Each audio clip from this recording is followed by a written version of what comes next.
វិទ្យាល័យហ៊ុនសែនក៏ធំគឺជាគ្រឹះស្ថានសិក្សាចំណេះទូទៅដ៏ល្បីល្បាញមួយប្រចាំស្រុកផងដែរដែលមានទីតាំងស្ថិតនៅក្នុងភូមិកំពង់ស្វាយក្រោមឃុំព្រែកថ្មីស្រុកក៏ធំខេត្តកណ្ដាលហើយសាលានេះគឺនៅទល់មុខមន្ទីរពេទ្យដ៏ធំមួយគឺមន្ទីរពេទ្យតេជោសែនក៏ធំមានចម្ងាយប្រមាណ65គីឡូម៉ែត្រពីរាជធានីភ្នំពេញនៅតាមបណ្ដោយផ្លូវជាតិលេខ21ហើយវិទ្យាល័យគឺមានផ្ទៃដីសរុបប្រមាណ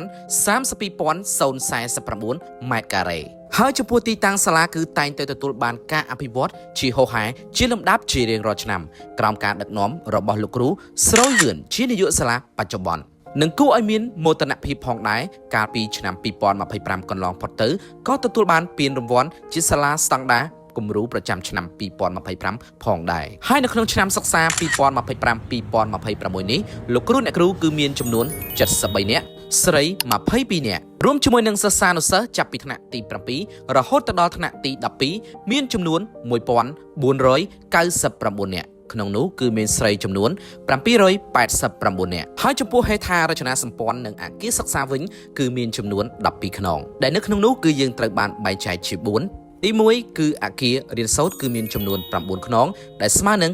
47បន្ទប់ទី2គឺអគារធនធានមានចំនួន1ខ្នងដែលមាននៅក្នុងនោះគឺ14បន្ទប់និងអគារកាត់ដេរចំនួន1ខ្នងមាន4បន្ទប់និងទី4ចុងក្រោយគេគឺអគារស្នាក់នៅសម្រាប់លោកគ្រូអ្នកគ្រូមកពីខេត្តឆ្ងាយគឺមានចំនួន1ខ្នងដែលមានក្នុងនោះគឺ3បន្ទប់ហើយកាលពីឆ្នាំសិក្សា2024-2025កន្លងផុតទៅចំពោះសិស្សានុសិស្សដែលប្រឡងជាប់សញ្ញាបត្របឋមភូមិឬក៏ហៅថា Diploma គឺបានជាប់រហូតដល់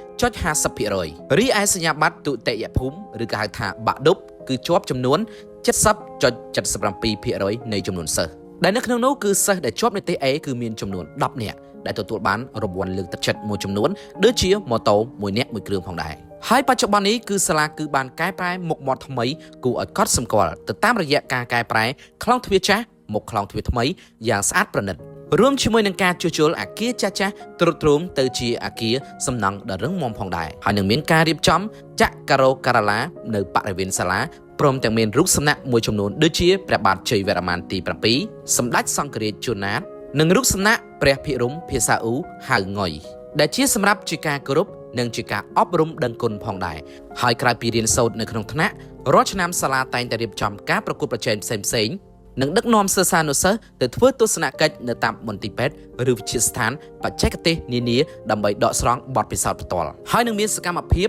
និងការអភិវឌ្ឍផ្សេងៗទៀតជាច្រើនដែលសាលាតែងតែធ្វើជាបន្តបន្ទាប់ដូច្នេះតើបងប្អូនណាខ្លះធ្លាប់ជាអតីតសិស្សឬក៏កំពុងតែសិក្សានៅវិទ្យាល័យហ៊ុនសែនកោះធំនេះតើបងប្អូនរៀននៅឆ្នាំណាជំនាន់ណាដែរតើមានអនុស្សាវរីយ៍អ្វីខ្លះដែលមិនអាចបំភ្លេចបានជាមួយលោកគ្រូនិងអ្នកគ្រូ